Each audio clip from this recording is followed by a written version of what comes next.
This is the You Winning Life Podcast, your number one source for mastering a positive existence. Each episode will be interviewing exceptional people, giving you empowering insights, and guiding you to extraordinary outcomes. Learn from specialists in the worlds of integrative and natural wellness, spirituality, psychology, and entrepreneurship, so you too can be winning life. Now, here's your host, licensed marriage and family therapist, certified neuro-emotional technique practitioner, and certified entrepreneur coach, Jason Wasser.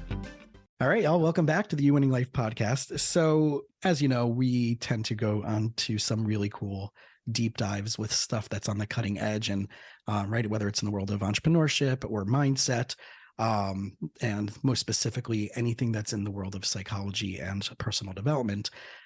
This kind of hits a lot of different levels because most people, I'm assuming, out there who are listening to this, and perhaps you're even listening to other podcasts and following just what's going on in the healing arts community, has seen some research or some study or some social media post about psychedelic plant medicine and what's going on in that world, whether it's coming out of the clinical research of Johns Hopkins or the documentary with Michael Pollan, Change Your Mind, and the book that was that he based that on, that's on Netflix. But today we have really awesome guests that you already heard in their intro that are doing all of this in an intentional and safe psychedelic healing journeys and retreats. And David and Cordi, really excited to have you hanging out with us today. Thank you, man. Thanks for having us. And I actually love how you put that, the healing arts community. My actual background is as a doctor of physical therapy. And it's funny because I don't relate to that whatsoever anymore. Because I guess I got into that wanting to heal people and realized physical therapy wasn't it. So it's a nice reframing of it to hear that I'm part of the healing arts community. I like that better. Yeah. Well, it's interesting, right? Because as a deep, right, it's a physical therapy, right? People think that it's a neck down body, right? Body down, emotional stuff up, and that world, PTs, acupuncture, chiropractic, anything that would be considered the body docs don't tap into that. And right, you guys know this, and I know this, that, you know, that whole Descartes separation of mind body really is where we got stuck now versus this systemic, whole person, whole system, relational dynamic approach. So, you know, it's funny because I would consider PTs as very much, you know, when they get this stuff, that they are looking at emotions and trauma and stress and environmental factors. So, you know, hopefully that reframes for everybody out there too. So, okay. So how did you guys meet, connect, and get into what you guys are doing now? Because it's some pretty cool stuff. And it's taken me 150 episodes at a bare minimum of recording to get into this with people. So I think now that after 150 episodes or so, whatever, by the time this comes out, I think everybody's ready to hear all these things that we're going to talk about today. So let's start there. Right on, man. This is one of my favorite stories to tell, actually. So Cordi and I met at an ayahuasca retreat in Costa Rica. Okay. So I was there as a guest. She was there actually working for the center as a yoga teacher. And it's like a whole story, but one of the reasons I sought ayahuasca was to change my behavior in romantic relationships. Because I used to be sort of like a womanizer, and I would create drama in my life by seeing multiple people, because it was actually easier for me to deal with that drama than it was for me to pursue my passions or start a business or, you know, do any sort of creative endeavor. So I created all this drama as a means of procrastinating almost. So I go to Costa Rica and I have this in mind of like, hey, you got to stop this. And then I almost felt like I was being tested by the universe, just throwing more beautiful women at me while I'm supposed to be focusing on my healing journey, right? So I went out of my way to avoid Cordi the entire week. So I was telling myself, like, focus, David, like, stop looking at women for one fucking week, like, focus. And but yeah, it worked clearly. Yeah. We never saw each other again. We stayed in touch after that. I went to New Jersey. She actually went back to California. So we were on like opposite coasts. We just talked more and more. And then ultimately our first date was like a 10-day road trip from Chicago to California. So our first date lasted like a week and a half. And then I flew back home. Our second date was also about 10 days or 14 days. We got matching tattoos on our quote unquote second date. And then our third date, she moved in with my parents in New Jersey. And I think our fourth date, I guess we moved to Mexico together. So Essentially.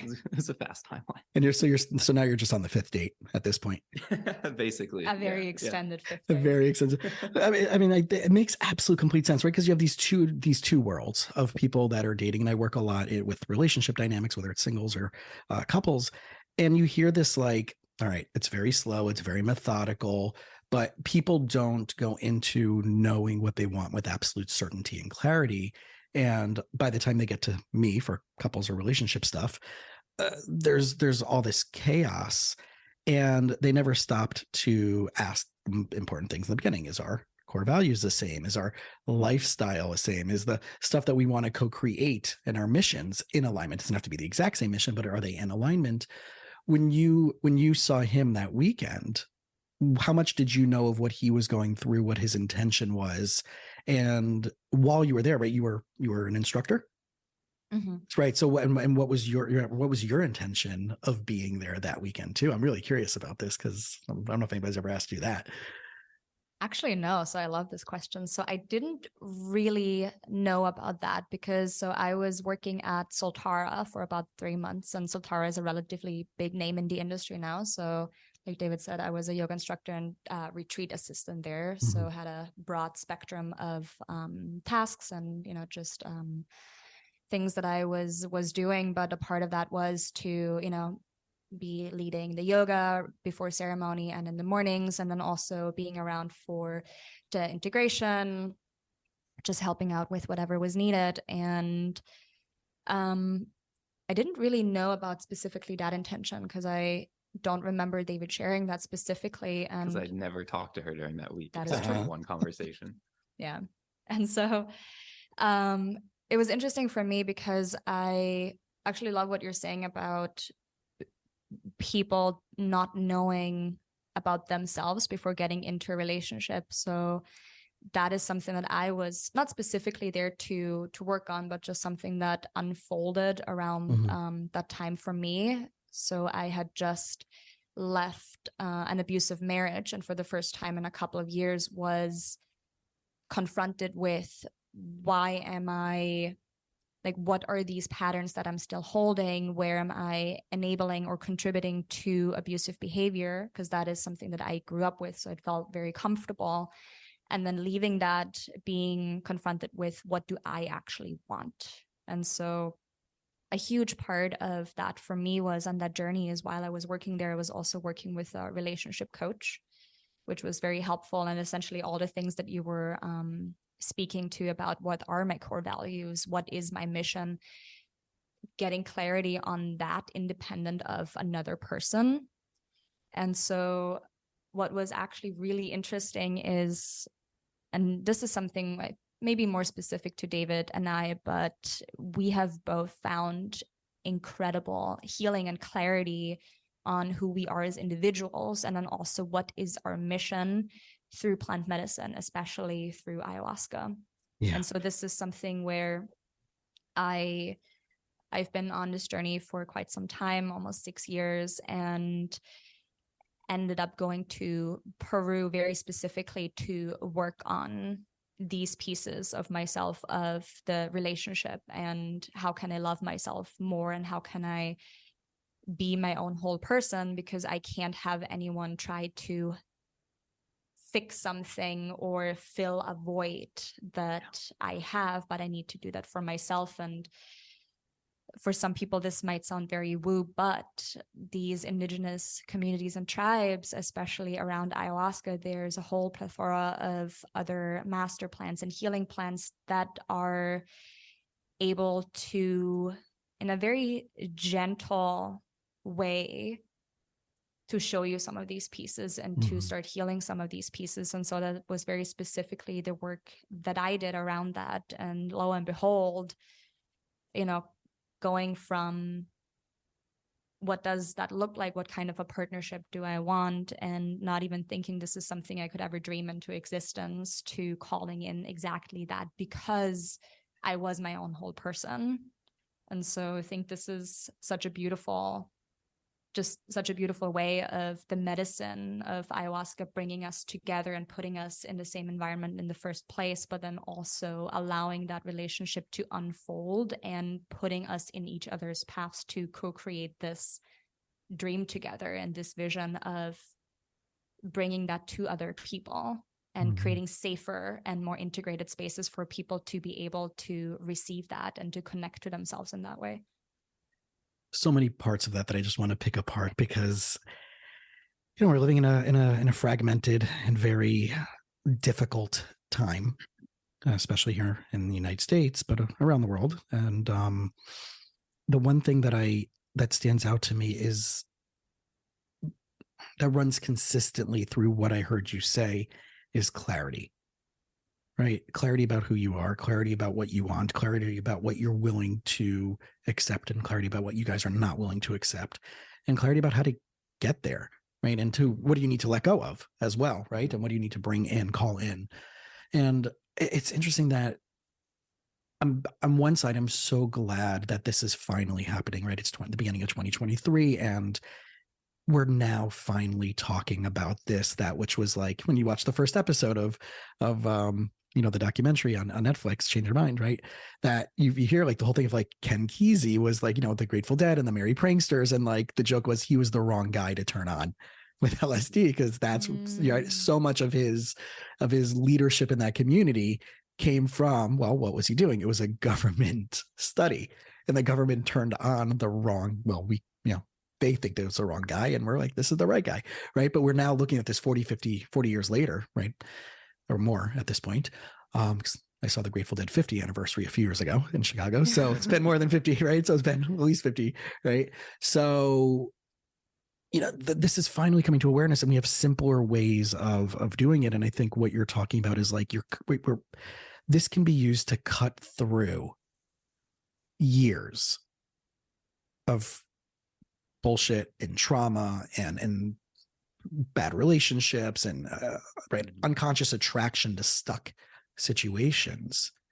So is there, I don't know which way to ask you this next question, so I'll ask both and you guys can take it from there. One, should we break down a little bit about like what actually is plant medicine? What does that mean? Let's go into some of the, let's first maybe talk about some of the titles and some of the herbs and plants that are being used, and then then maybe go from there into, well, who's doing this? Why should we do this? When should you know this is for you? When should you know this is maybe not for you? And then we can get more into the next level of is like, well, what's out there now and how do you tap into that, such as what you guys are doing? Okay. May I offer just one other thing? Please. Related to what you said of, you pulled this thread out of Cordi's answer of like clarity, basically, of who am I? How do I relate to people? What situations do I want for myself? And going back to what you were talking about with coaching people through damaged relationships, the reason I wanted to linger on this point, just at a very high level, I think that when people work with plant medicine, we're seeking healing in some way, right? That term gets thrown around so much. I think to really hone in on like what it actually means or what you actually get from working with plant medicine, at the end of the day, it's a better relationship with yourself. I heard it described as like all that ayahuasca is meant to do is help you fall deeper in love with yourself.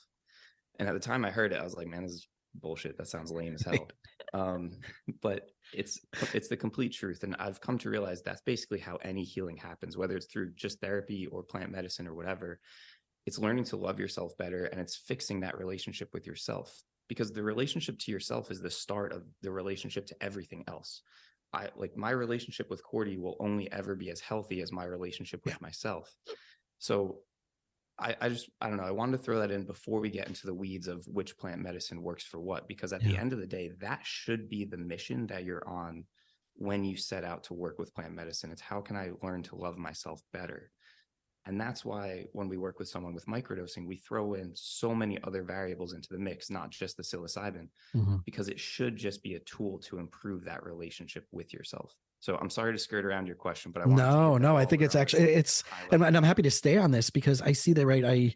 I'm gluten-free. So using this metaphor always sucks for me, but like, it's like your pizza has to be a really good pizza in the first place before you add toppings on it, right? And if your pizza, right? Yeah. So, right, if you have, if you know, Cordi could have been your really great toppings to your life if you didn't do the work, right?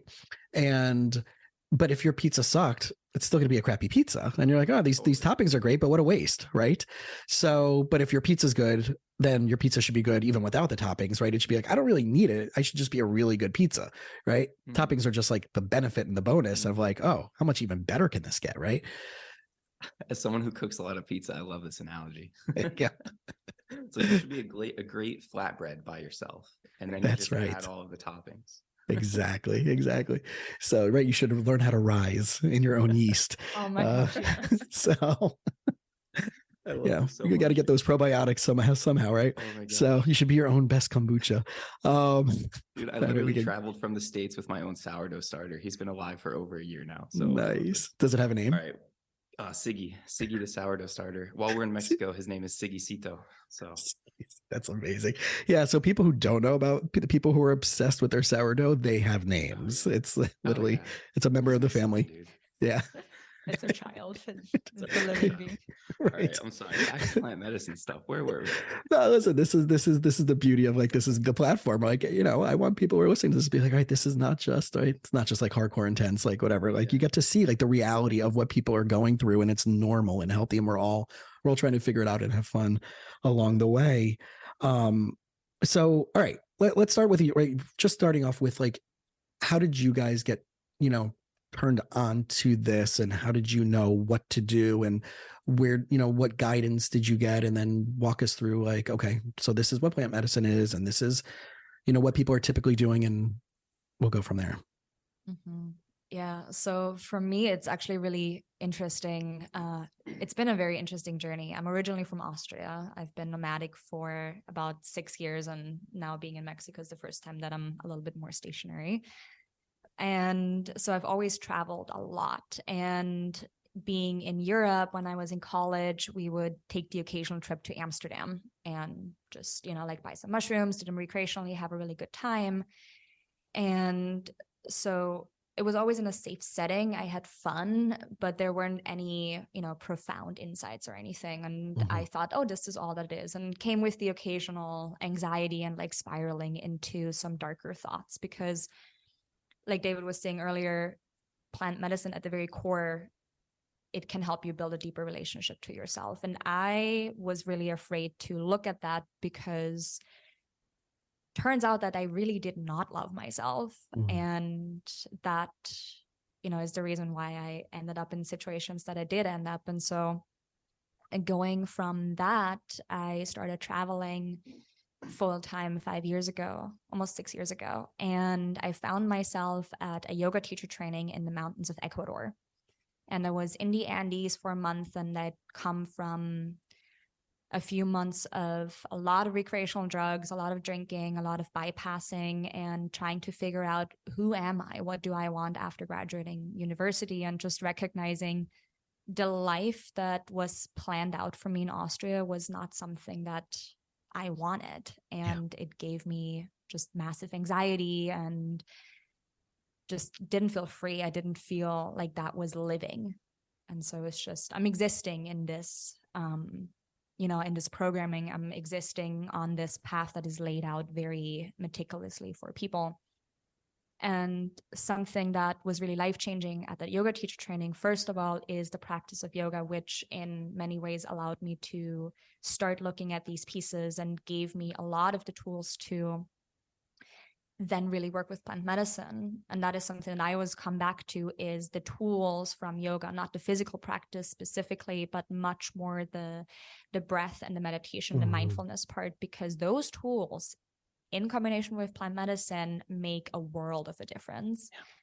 And so what was really wonderful is that throughout that month that I was there, every weekend we had a shaman family, an Ecuadorian indigenous family, come and work with us for plant medicine. So I got introduced to Hape, I got introduced to Temazcal, which is those typical South Central American sweat lodges. And I got introduced to San Pedro. And I got introduced to it in a way that was ceremonial. There was ritual, there was reverence, and there was a deep respect for these medicines.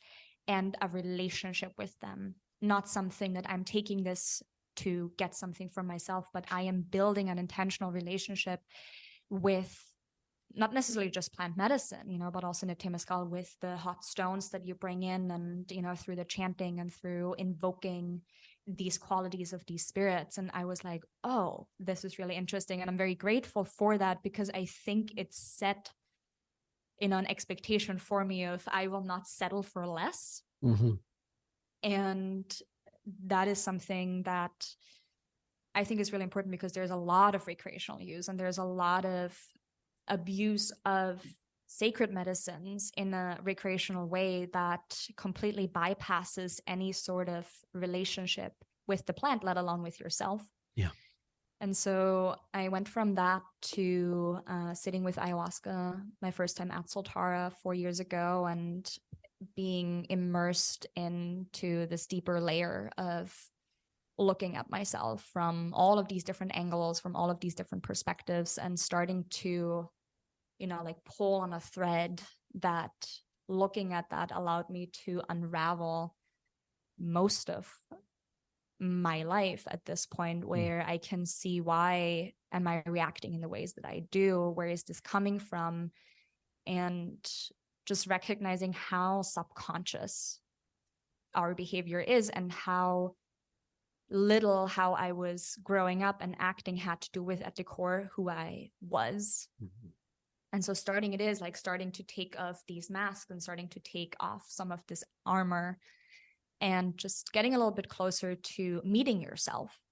Because I would argue that most people don't actually know who they are. It is a version of, this is what your parents tell you that you are, this is what society tells you that you are. And most people don't know who they are. And a lot of people are afraid to meet that person, because you just don't know. Yeah. And I see it as that script, right? You have the script, or this data set that you're handed, and you can stray so far away from it before you get feedback on that, and that resistance, right, as they would say, to that. And that's where the anxiety, the fear, the depression, all that stuff starts triggering in, because you're no longer playing within the boundaries of the original programming, or you're pushing up against the boundaries of the original programming. And then if it gets so overwhelming, you just move back in that lane that might not serve you in the first place. Mm-hmm. There's this story that Graham Hancock often tells, where he goes to an indigenous healer and asks what is wrong with the world. And the healer tells him, you have severed your connection with spirit. And that's what it is, like with our own spirit, with who we are at the core, and, the greater spirit of everything that is connected. And so this is what I've found in working with these medicines, is being able to look at myself in different ways, and also seeing how important it is to do it in a setting that is very safe, with people that you can trust, and not just with people that you can trust, but people that actually know what they're doing. Because some of the energies that you release in those spaces, and some of the things that arise from the depths of your being, are really challenging. And being able to hold that, and not just hold it, but helping the person under the medicine to transmute that, and to walk through that and come out the other side, not getting stuck there, that's an art. And there's a reason why, especially with ayahuasca, and I will make this point all the time, there's a reason why these healers apprentice from a very young age. They start apprenticing in their teens. They go and study with a teacher, and there are years and years and years of sitting in isolation, of sitting with these plants, even though they come from the lineage, over 10 years of training before they will get the blessing from their teacher to go out and hold space for other people.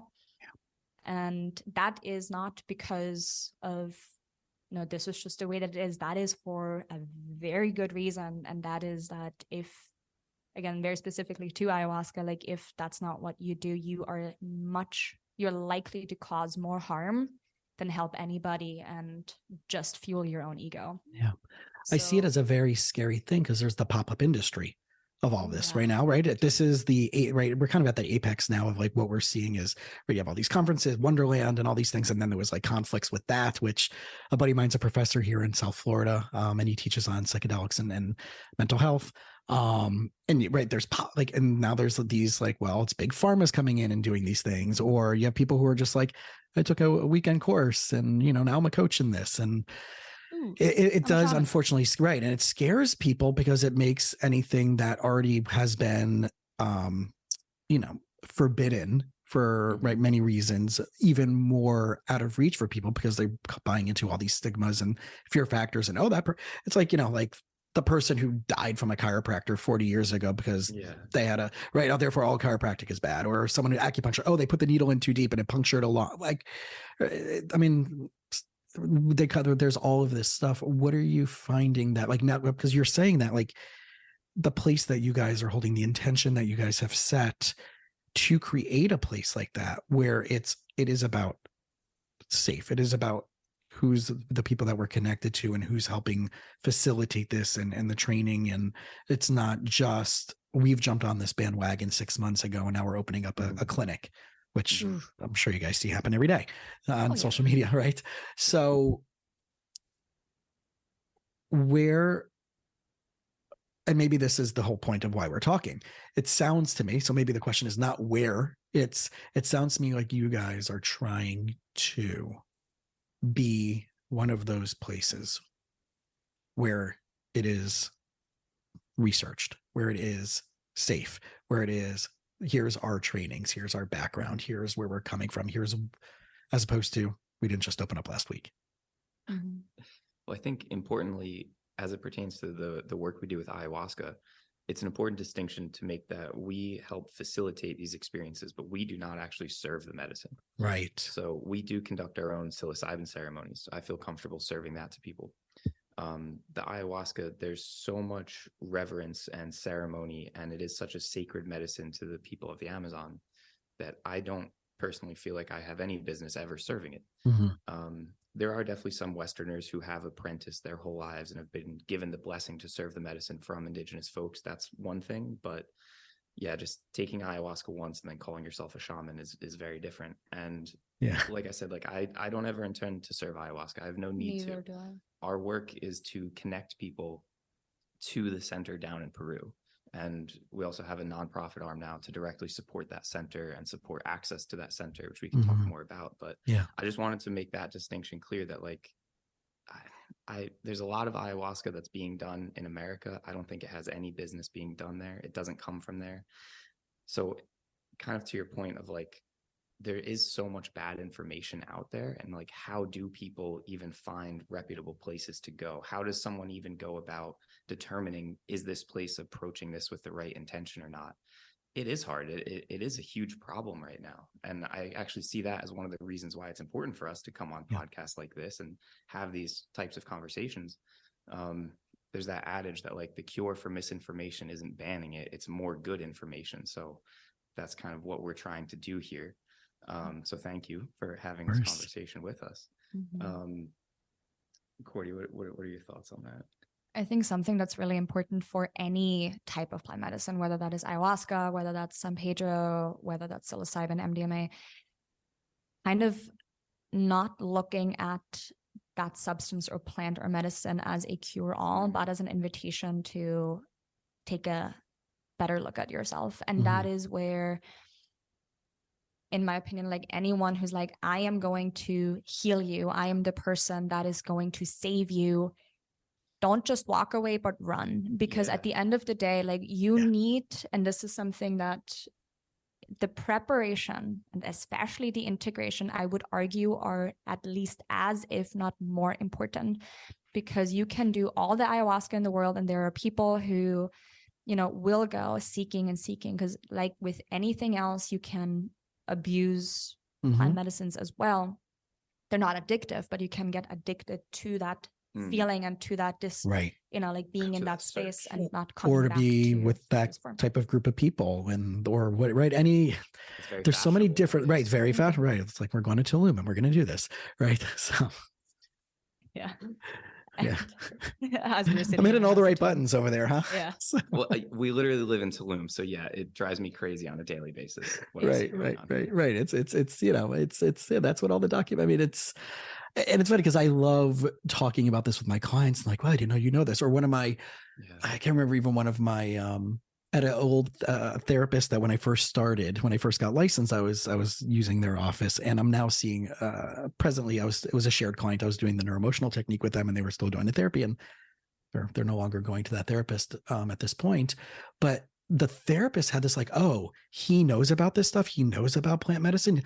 There's these like stigmas and assumptions within the clinical therapy world that have to be broken. Cause I'm like, all right, I'm not that, I mean, I guess I am with the NET, even though it's journal published and clinically researched, and we're doing major studies. And there's, the Journal of Cancer Survivorship has published stuff on it, and, or from our research. And so even me as a licensed mental health professional in multiple states, we still have to talk, like, even when I'm talking to my clients, like, oh, like, some are like, yes, I'm already doing it because maybe they've done a Burning Man or they've done some other type of conscious community that's hanging out in that space. And some are like, oh, I would never do that. I'm like, but you take all this medication that we're hopefully going to try to move you away from, or you do Botox every month. Or you right. So like, let's navigate. Like, I'm not trying to tell you that you're wrong. I'm not trying to tell you, but like, how did that become okay? What is the general rules and assumptions that you carry about that being okay for you versus something like this that you've automatically decided that isn't? And then you have obviously, like, he's like the people that are bastardizing it and, making it really difficult. I'm wondering, like, I guess I would be a good example, right? I've been practicing. I graduated 2005 as a therapist. I've done hypnosis training. I've done sports psychology. I've gone through my own anxiety and trauma and panic attacks. That's how I stumbled into neuroemotional technique, because nothing else worked. And then I became a practitioner in it. Now next week, I'm actually traveling to California to coach their certification classes. Nice. 10 or 12 of us have been invited to help facilitate the coaching program that they do every year for licensed medical practitioners. So I would say I'm pretty far down the rabbit hole of clinically researched journal published stuff. And even though I love all of this stuff that you guys are talking about, and even though I'm an advocate and will stand up, and write letters or whatever that would be, there's still a hesitancy for people like me, because maybe some of that stuff is still tricking us into staying away from it. So let's say someone's not even doing what I'm doing, but they're like, I've been hearing about this. And right there, you're listening to this podcast right now, and you're one of those people, and you're like, this sounds really cool, but I have this family stuff that, like, oh no, like everybody in my family thinks I'm going to be doing drugs, or this person's going to think like, oh, now you're going to like down to, the Amazon and you're going to be with this cult leader, or, they're going to take it, you have to do it once and then you got to come back and do it again. And then it becomes this repeated thing, or whatever. Like, where do we start? What's like, obviously documentaries and YouTube videos and MAPS, the multiple disciplinary association of psychedelic studies, maps.org, your website, Becoming Om, right? Where would you start? Like, just with that, if someone's coming into you with just all of those hesitations. I have kind of two thoughts, one of like a practical approach and one of like a kind of higher level way of looking at this. I'm going to start with that one. So what you're describing is someone who's starting to get curious about all of this stuff. There's something within them that they're feeling called towards this. And yet they're listening to basically all of those negative voices from society, from people that they know, from the established medical industry that are telling them not to do this. The way that I see it is they've lived their entire life according to that system. They've lived their entire life within the box of the medical field. They've done all of the normal medical treatments. They've followed all of the normal rules of society. And that's gotten them to this place where they're at now, where they're still broken, or there's still something wrong, and they're still seeking something different. So I think at a fundamental level, there has to be some sort of leap of faith that takes place where you recognize that my current operating system is clearly insufficient to solve this problem that I have. Otherwise, I wouldn't have this problem. So at a deep level, you need to just step outside of all of that quote unquote normal shit, because that normal shit is what has led you to have the problem that you have now. It's like you were listening into my last couple session yesterday. Oh, really? Verbatim. Verbatim, right? Right in your office, It was very transcendental. No, it's Verbatim, legit. right? Yeah, that's what it is, right? It's the what got you here is not going to get you there. And if you're stuck, Exactly. if you're coming to see one of us, because what you've been using to get you here is causing you to need help at some level with someone else outside of you that you're hopefully willing to get and seek help for. Yeah. Holding on to that stuff is not going to get you there. Yeah, more of the same is never going to solve it. I think it was Einstein. I hope Yep. it was, because I've Yes, said it this is. quote many times. Yeah. It Okay. was. It's like said, no problem can be solved on the same level from which it originated. Correct. So we have to take a step back here and try something deeper. Mhm. You have something to add, Cordi, or should I go into my actual practical recommendation? I would just love to offer a little bit of a reframe of this, is where when we think about the current medical system, that is a very current system that has been implemented in the last couple of 100 years. Very new. It is very Very new. new. And when we think of most of human history, how have we been living? In what settings have we been living? What have been what has our value system been, which traditionally has been love and community and relationships. And now we're incredibly connection to nature, and we're incredibly isolated. We're dependent on all of these pharmaceuticals. We're eating absolute garbage because that is what is cheap. And we are completely disconnected. Yeah. And so, when we look at literally most of actually recorded human history too, every single culture has used plant medicines in some way, shape, or form. Every single culture has rituals and ceremonies around transcendental states, whether that is through chanting, whether that is through deep meditation, whether that is through plant medicine. And completely ignoring that is crazy. And that is something where, especially from the US, but that has trickled over into Europe, the Just Say No movement and, the war against drugs. That is something that didn't arise. Yeah. It didn't arise out of this is not serving us. It arose out of a need for control and for power. And, Sorry to cut you off, but I feel like it also intersects with like another hot topic today, which is like personal sovereignty, which we saw really emerge to the forefront of like our societal consciousness with COVID. Because if you're told the lie that you're sick and that you're broken, then you can be sold cures for it. But if you are not actually sick and broken on a deep internal level, then you have no need for that, right? Yeah. Which I'm a huge conspiracy theorist just for fun, so I don't mean to go down this whole rabbit hole, but I do think there's a lot of powers that currently exist where it's in their interest to withhold anything that would give you a radical new level of personal sovereignty over your health, over your wellness, like over your decision making. Well, it's funny because like I have my feet in both worlds, right? I'm a licensed, right? I joked with my friends because I got 3 doses, and I joke with my friends that I'm definitely not an anti-vax, but I've never been a pro-vax, right? So it's not like I don't get flu shots every year. When I traveled to Israel when I was like 18, I got whatever I needed to get the first time I went for like, being there for school for the year. But right, I do study, and I have friends in that medical integrative clinical research and data science and all that stuff, which I highly trust. And then I have friends in my integrative and alternative, and although I don't want to call it alternative because like you said, Cordi, right, this has been around for 150 years, this system. So which one's really the alternative, right? Medicine is when you put it into that context, and all the folk medicine and the plant medicine, all the stuff that we've all been chicken soup and ginger and right, all that stuff that we've been using for thousands of years. It's the chicken soup without the matzo balls for me. Yeah. So, and just to add on to that, when we think of our pharmaceuticals now, most of them are, have compounds derived from the Amazon. And so what's the difference? It is something that you can then trademark, that you can, basically sell under this. And so what a lot of these cultures do is they completely bypass the middleman and they just work with the plants. Right. And that's in the documentary. I can't remember which episode it was either, because I think there's 5 episodes, right, of the Michael Pollan.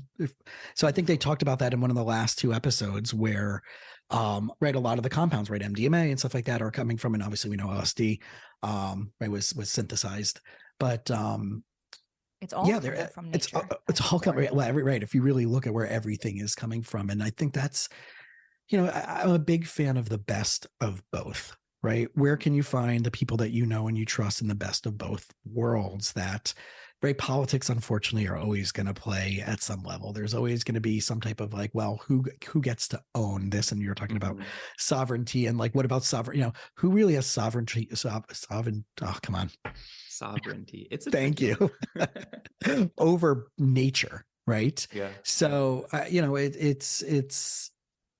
I know this is not something that we will solve in this specific conversation, but it's something that I definitely, because I have friends and very close, like people that I love and will take the metaphorical bullet for, that are not vaccinated. And I have people that are like down the rabbit hole of that. And like, that's the, like someone said to me in the medical world, like, if I can get vaccinated every 4 weeks, I would for what they've been going through. And I'm like, okay. Like, but I'm also right.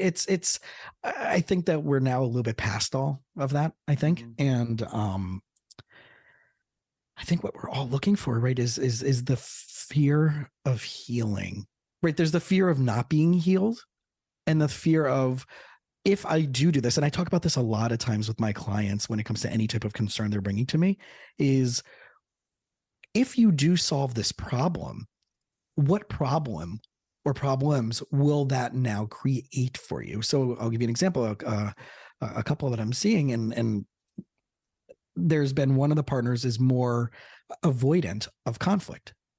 And they're a wonderful human being. They're both wonderful human beings. And it's frustrating partner A that partner B is just avoidant of conflict. And now we went into more systemic relational family dynamics. And without even seeing partner B in that session, I'm like, oh, well, this now all makes sense. Partner B grew up with a family member that is very conflict and very pushy and very this.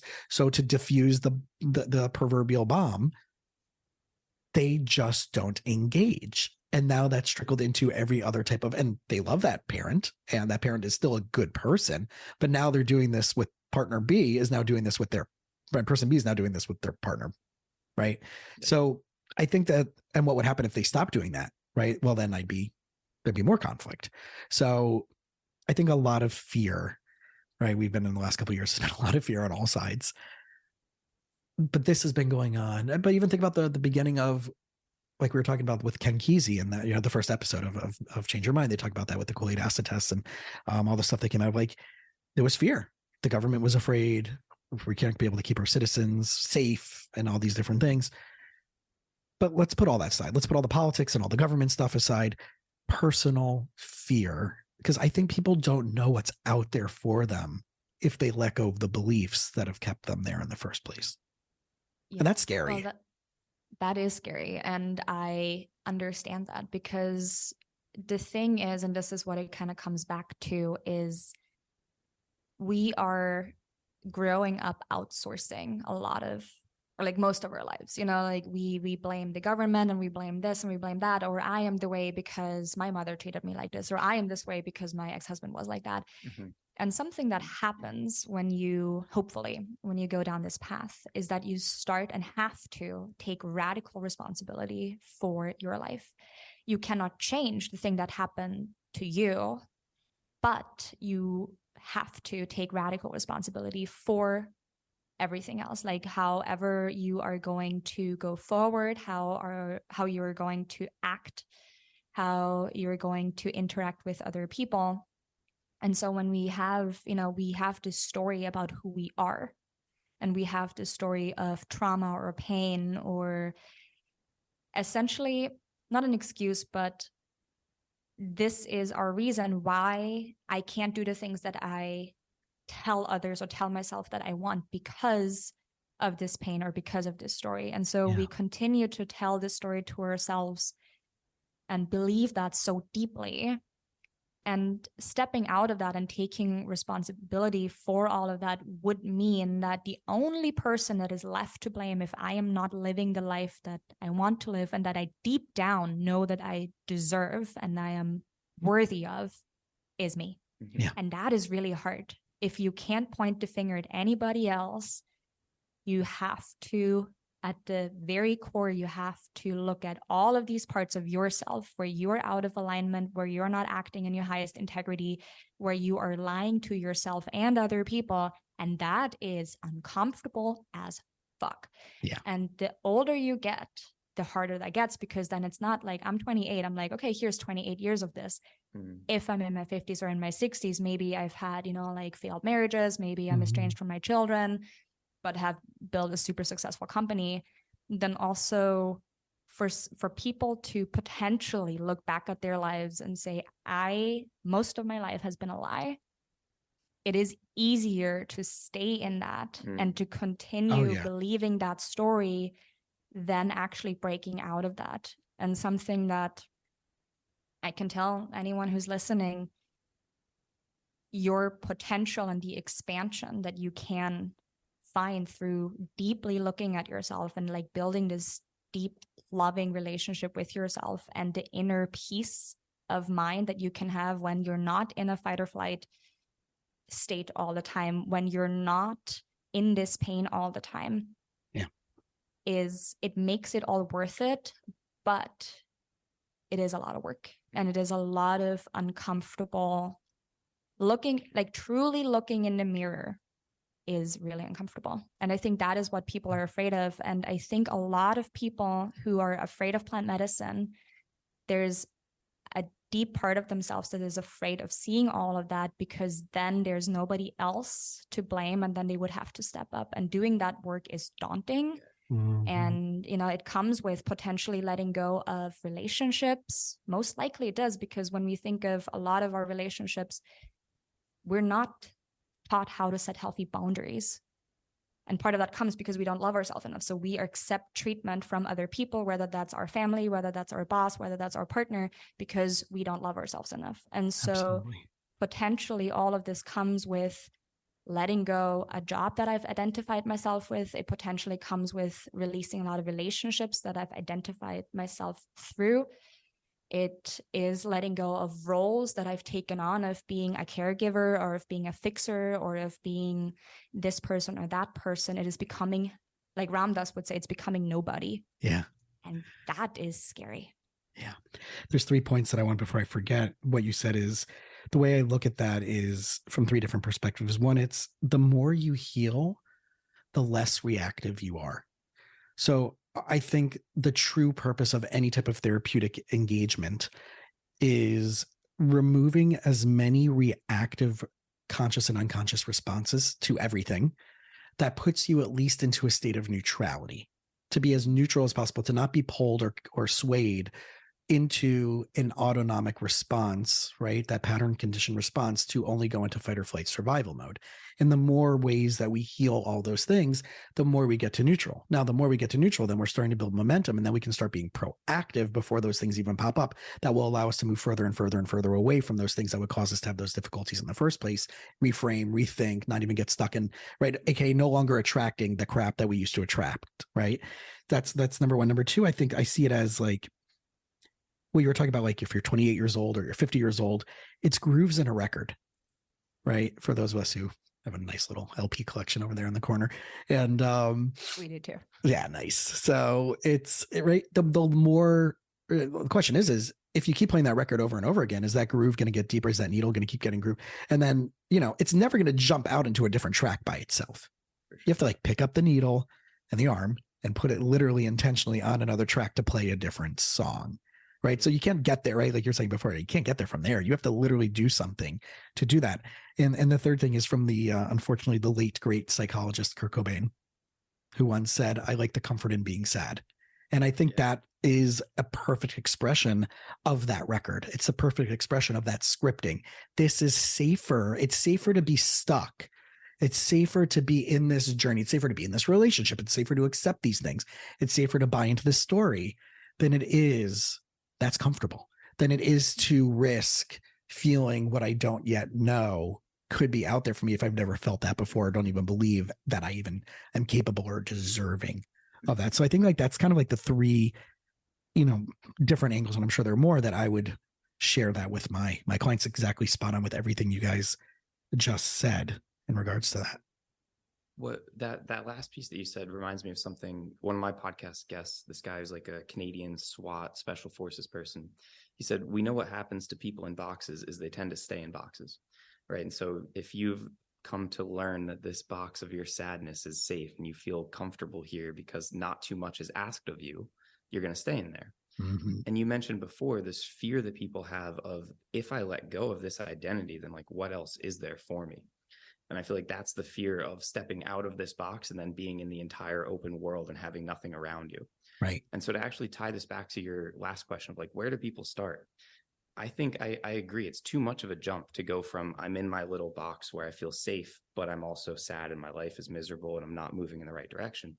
You don't have to burn that box to the ground and then start from scratch. I think that you can build yourself a new box that we can learn to step into, where we can slowly start to leave the old patterns and the old beliefs behind and willfully sort of adopt a new image about yourself. I think that's where people run into trouble, is if they, or even like a psychotic break, when they leave behind everything they knew about themselves and now they're left with nothing. Right. I think you have to sort of start to build a new framework that you are choosing to step into. And again, going back to your question of where do people start, that's kind of why we have the program that we've built around microdosing, is to give people that starting place and to walk them through the process of, what do I actually want my life to look like? If I were to leave behind everything that I am now, like, who do I even want to become? And then we can start to build a bridge to get there. Because you're right, it's too big of a jump to just eschew everything that I define myself by and then have nothing. Right. I guess really that's what enlightenment would be, from like the Zen Buddhist perspective of leaving everything behind. I don't think that enlightenment would actually be fun, because then you couldn't play with your dog and you couldn't enjoy good food. I don't think that's the aim. I think just building a better box for yourself to step into, I think at least as a starting point, that's where most modern Americans should come to this from, is if I have to live inside some box that I create for myself, how can I start choosing to create that for myself instead of having it handed to me by society or by my trauma? And what do I want that new box to look like? Yeah. And the integration, Cordi, that you were talking about before, I think that's the key step, right? And the support system and the community, and knowing you're not doing this alone, and finding the right therapeutic team if it needs, right? Obviously, sometimes it needs to be hand in hand. Because I know that there's a lot of people who are just like, well, I'm just going to do this and I don't need a therapist anymore. Or, right, I'm going to go to my therapist, but maybe I do need this as well. But also knowing like, who are the therapists out there that are like totally down and supportive of this? And that's, popping up more and more and more and more and more. Thankfully, that's the good thing about this. But not all of us therapists are yet experts in supporting fully, or, at least some level we can reintegrate after a session. If they've done something, right? If they've done an ayahuasca retreat, which I have done with my clients, to help them reintegrate as part of their, board of advisors. But I know I'm not going to be, or shouldn't be, the only person doing that, because I haven't gone there yet for myself. Yeah. And Cordi and I were actually just talking about this last night, about how we haven't encountered too many people that we've worked with having a challenging time integrating after. And I think a huge reason for that is that we actually put so much emphasis on preparing for the experience in the first place. So if you've gone into it having done everything possible to prepare to have the best experience possible, weeks and months at times, you're not that you won't ever have a challenging time afterwards, but you're setting yourself up for success versus setting yourself up for failure. Right. Yeah, no, I hear people, they're like, oh no, I'm going away next week and I'm just going to do, I'm supposed to have a vegetarian diet for the last couple of days and no alcohol. And it's just 1 week of like, oh, that's good. I mean, that's better than what most people are doing. And they should probably have a healthier, cleaner diet no matter what. And no, okay, wow, you can go, wow, I'm impressed of you. You're not drinking for a whole week. That's pretty good in 2022, 2023. Like, I'm shocked. Like, God, so maybe you need to do more ayahuasca or any of these type of retreats that require this of you, because other things will just be handled just because of you doing that the week before. Well, it's funny. Like, I chose to do my first ayahuasca retreat because I was in such a low place in my life and I'd fallen off from my habits of meditating and journaling and reading and just not being a piece of shit generally. And so it was almost like someone that was the diagnosis, piece of shit. Yeah. It's like if someone's really out of shape and they sign up for a marathon to force themselves to get February 19th, half marathon. Right. I started January 1st. Marathon, but that's what I did with ayahuasca. Nice. I was like, if I don't fix my behaviors, I'm going to have a really bad time. Yeah. And so I almost gave myself this deadline to sort of get my life back on track so that I would have a more constructive experience. Love it. Yeah. Cordi, do you want to add something? Just to tag on a little bit on that, and what David was saying is the integration becomes a lot easier if you prepare for it. And that doesn't mean, like rigorous. It is very And this is something that's always, now that I've been on this path for a while, it's not these grand things. It is the details. It is the small things that you do every single day. If you can sit with yourself for 5 minutes every day and meditate, great. Like, you're going to have such a better time being in an ayahuasca ceremony than if you've never looked at yourself. Because think of all the people who never take even 5 minutes to reflect on themselves or just be with themselves without outside stimulus. And then all of a sudden you're in a ceremony that lasts a few hours, if not all night, and you are thrown into the deep end of, this is the only thing that exists, is you with yourself.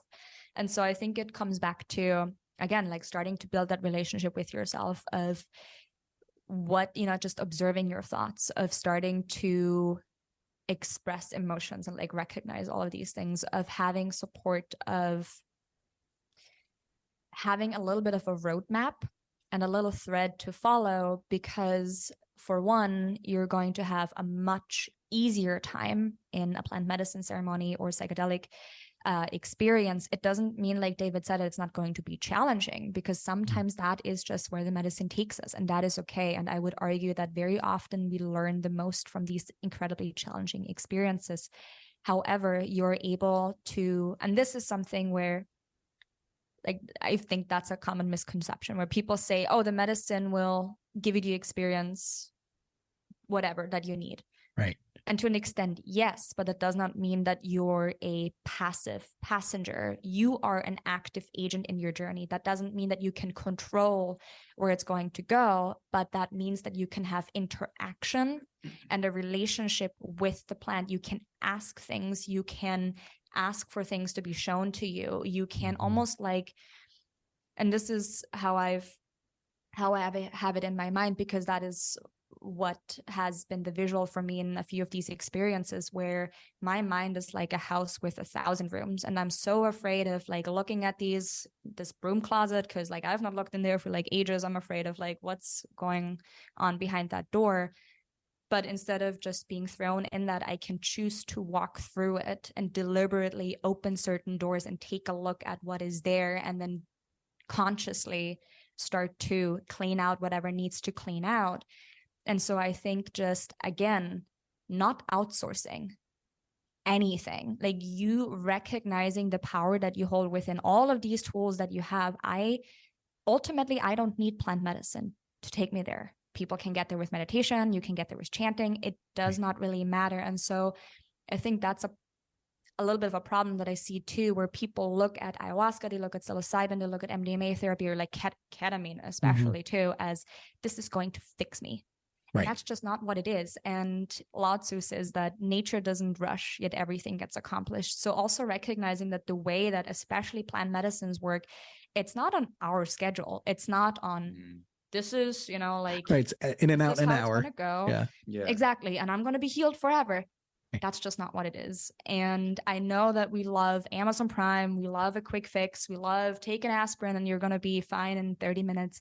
That is just not how it works. And I think we need to go away from these instant gratifications and start seeing a bigger picture of, if I do these small things for myself every single day, imagine in a year, in 5 years, in 10 years, like you were saying, building that momentum. And what it all comes back to me, what you were saying earlier about the neutral ground, I think, and when we come from yoga and a lot of these disciplines, being in the present moment. So you're not reacting from a place of past pain, but you are able to take a breath, to bring yourself, like you said, to that neutral ground to stand on, and then decide, how am I going to act? And not being a slave to your thoughts or your emotion or your physical responses. And it doesn't mean that you're in that state all the time, but that means extending those glimpses that you get. Yeah.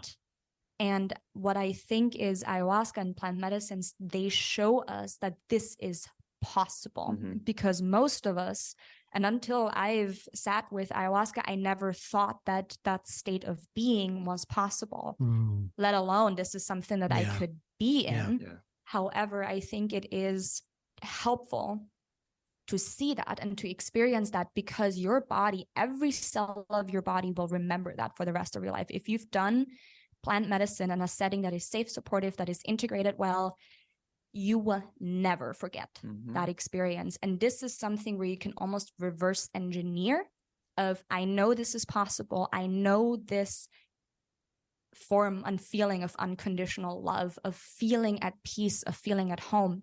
That is something that is out there. And then you have all of these tools and practices of, whether that is yoga, whether that is meditation, whether that is a movement practice, whether that is journaling, just being with yourself, you can get there. And I think that plant medicines too just get very easily overused and not as integrated. And I think we have to remember that as much as these ethereal realms can be incredible, we're here to have a human experience. And what does that look like? How can I have a human experience that is more integrated, where I actually live life and experience life in the depth of everything and all the nuances, where I'm able to have childlike wonder and curiosity, where I'm able to meet people where they're at without the walls and barriers of, how old are you? What's your status? What car are you driving? Where are you from? But where we can actually, again, like, be present, not just with ourselves, but with the other person. And I would argue that is the gift of plant medicine, to show us that that is possible. And that is what we want to do. So we want to, on one hand, connect people to experiences that are actually safe, and also have people recognize you have so much power than you think. Like, you are your own medicine. You are your own guru. You're your own healer. Anyone who tells you, I'm your guru, I'm your healer, run. Right. Yeah, for real. And it's reminding me of, I years ago, I was considering moving out to Boulder, Colorado, and I connected with a little community there. And subsequently, someone I was supposed to meet there through my friends in the Jewish community there happened to be, when he was a kid, my dad taught him how to swim at the Scranton Jewish Community Center, Scranton, Pennsylvania, right? The home of the Made Up American Office, and which is where I was born. And so he's older than me. He's a few years older than me, but we met through, because, he was a realtor in that place, and his wife at the time was a therapist. So it was like, oh, I'm going to hear about, like, what's it like to live there, plus what's it like to work there, and right, so whatever. Anyway, so he subsequently become one of my best friends. And I joke that, like, there's, when you're talking about, like, being connected to people, and you're talking about, like, consciousness and going deeper and being around people or deeper, I've realized that I joke that, like, I want people to ask questions like they ask it in Boulder. It's not, how are you? It's, so what are you working on? What are you going through these days? What are you wanting to, what are you hoping to, and I saw that consistently in certain places. Boulder was my first consistent place of going to over and over again, where I would see that happen often in a very specific community there. But I know that's kind of like, well, no one's like asking, well, what do you do for work? And do you have cryptocurrency? And have you checked the news today and heard about what's going on with X, Y, and Z? There are people who are doing that, but, like, who are you? What's your mission? What are you working on? Is there anything I can do to help you with that? Is there anybody I can do to connect you? Who can I connect you with that I might know, right? Much deeper than the surface. And I think that if that's what we can hope to have happen with other people, I think those are the hope that I hope my clients and who the people your community is working with can ask themselves. Who are you? What's your mission? What are you working on right now? What do you need help with? How can you be more gentle to yourself? How can you be more strategic with this? Who else can you invite in to help you get there? Oh, you think you have to do it alone? No, we're going to let go of that. Right. All those things that I think that what we have around us is just basically, right, that manifestation of our beliefs internally. Yeah. So I think that's the beauty of what you're saying. And I think there is an efficiency to a lot of these tools. There's an efficiency to neuroemotional technique. There's an efficiency to plant medicine, and the resistance that our body or our mind body gives off is because that's a place that we've built a lot of stuckness around. Mm-hmm. And something that boggles my mind a little bit, just when we think about these things for honestly, literally longer than 5 minutes. If I say I have cancer, and I will not just do 2 minutes of research and just go to the next best doctor that's convenient, that's right there, that has an opening the next day. and don't check where did he go to school or like maybe what's their credentials, but I will do my research. I will ask for recommendations. I will spend literally longer than 5 minutes to put my physical health into the hands of someone who is actually able to help me. Right. And so what I see, because this is all a very new field, so we don't know what that is. We don't know the longitudinal potential for healing that it can bring. And we also underestimate vastly the potential for deep trauma that can happen. There's a lot of sexual abuse. There's a lot of misconduct. There's a lot of misalignment on integrity and ethics. As there is in every field. Exactly. And so because this is a very new field, it's not a it's not the oversight, right? The oversight isn't there yet. But even in movements, right? I mean, there's that, right? The yogi guy, what's his name? Who Osho, right, Osho, and then the Bikram, right? The documentary on Bikram, and right. I mean, that was so it happens, right? And then you have all those anything, right? So you do need some oversight. We do need some connectivity. We need some people to keep an eye on stuff at some level, right? So, and I think it comes back to just discernment and like asking the right questions for everybody. Where, like, first of all, trust your intuition. Like, if someone feels a little off, maybe listen to that, and maybe don't just buy into the, like the glitz and glory, but you're actually discerning. And then recognizing that plant medicine shouldn't necessarily be convenient. There are a lot of people, and I've worked with a lot of people where they have one experience and they're good for the rest of their lives. And so why wouldn't you value yourself enough to literally put in more than 10 minutes of research, if at all, to have this potentially life-changing experience, just as you would if you were to work with a therapist, if you were to, work with a nutritional coach, if you were to work with a personal trainer. And I think that is something that I really want to encourage anyone listening, is value yourself and your health, like physically, emotionally, spiritually, enough to ask questions, to do a little bit of research, to not just have a referral maybe from one person, but and think a little bit outside of where can I Uber to conveniently? Because there's, in Boulder too, there's a lot of like ayahuasca happening in the mountains of Boulder. And I was just recently working with a girl who came away from one of these quote unquote healing retreats, being neurologically fucked up, being completely in a psychotic breakdown, having zero help from the quote unquote shamans that had no training, no business serving that. And that is something that, and it's interesting, I trained in Boulder. So like a lot of my a lot of my psychedelic therapy training I did at a clinic in Boulder. And the common theme even back then, like 3-4 years ago, was a lot of the work that we do is clean up the mess from other quote unquote shamans. And I think just inviting people to think about this for a little bit longer and not just do that because it's trendy, but to do a little bit of research, to, like you said, like watch the documentaries. Michael Pollan, I've only read the book, I've not watched the series, but Michael Pollan is great. Graham Hancock is fantastic. There's Tim Ferriss now, Joe Rogan. There's Arby Marcus. Paul Stamets. They have the whole on the mushrooms. Paul Stamets. Oh my gosh. I heard him. He's the OG. Speak a few times. Yeah, he's the OG of all this. He's fantastic. Right? So, yeah. But just, there is so much information out there, and now there are like maps. There are platforms that connect you to people that are vetted, that are practicing with integrity in and outside of the United States. And I think just,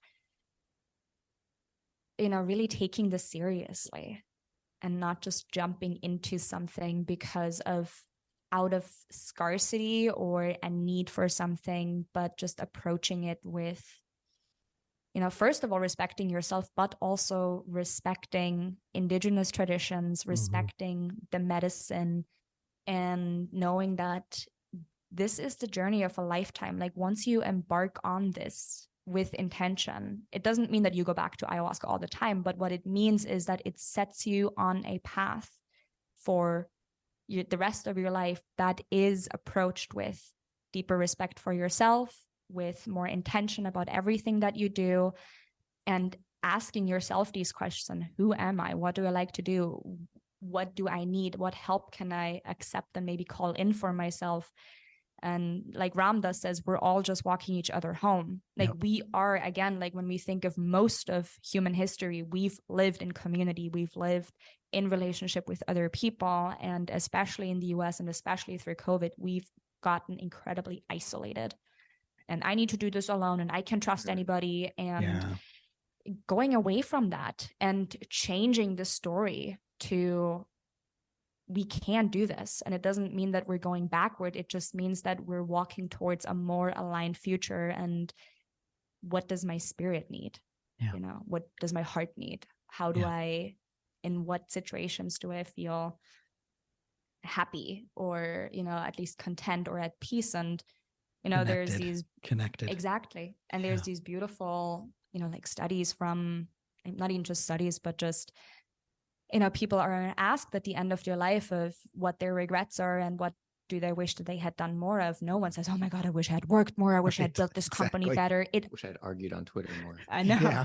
It always comes back to love and community and connection. And that is the simple messages of plant medicine. It is love yourself, love others, be at peace, like simplicity. We overcomplicate so many things. And I think it's not doing more, it's doing less and just being much more discerning in how do I want to spend my time? Who do I want to spend my time with? Like, what do I enjoy doing? Maybe doing more of that.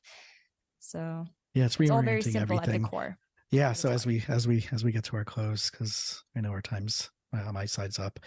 One, I want to thank you because again, like there's not enough good, consistent quality resources. And I really just, the simplest way, if anybody has really connected to this, or they're interested and they just want a one concise place to go that has really good resources and shows some of the research and points in the right direction of where else to go. And please visit their website. It's becomingom.com, and you can follow them there on social media and the like. And there's the retreats and data and some research and all that other cool stuff.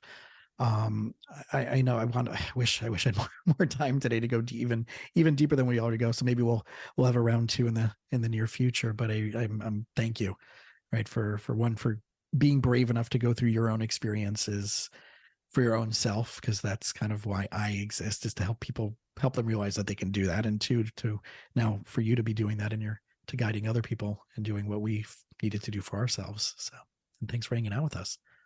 Well, thank you, man. Thanks for giving us the chance to talk. And thank you for the work that you do as a licensed therapist who's one of the good ones in this upcoming wave of, you know, psychedelics hitting the mainstream. I think that we need people like you. We need more people like you and people who are willing to talk to people like us who aren't the clinical side, but are kind of doing this in the real world. And I really appreciate you very much, man. Thank you. Yeah, well, it's hopefully going to happen more and more and more. And let's do it. I think that's where the partnerships are, right? That's where partnerships come from. And right, things do get solved when you look more outside the box, like we were talking about before. But again, like anybody guys, please, like if you're listening to this and you really got any benefit, there was a new insight, 1, leave a review, 2, go to their social media. I read it's becoming.om, if I'm not mistaken, on Instagram. Yep. Right. Becoming.om on Instagram. Again, becomingom.com on the website, but you can check out all from their link tree, or you can check out from the website all the different courses and trainings and research and all that stuff like that. Or if you want to go down and do a retreat and hang out in all these cool places, then definitely please reach out to David and Cordi, and we'll talk to you guys soon. Sounds good. Thank you. Thanks. Thanks for listening to the You Winning Life podcast. If you are ready to minimize your personal and professional struggles and maximize your potential, we would love it if you subscribe so you don't miss an episode. You can follow us on Instagram and Facebook at You Winning Life.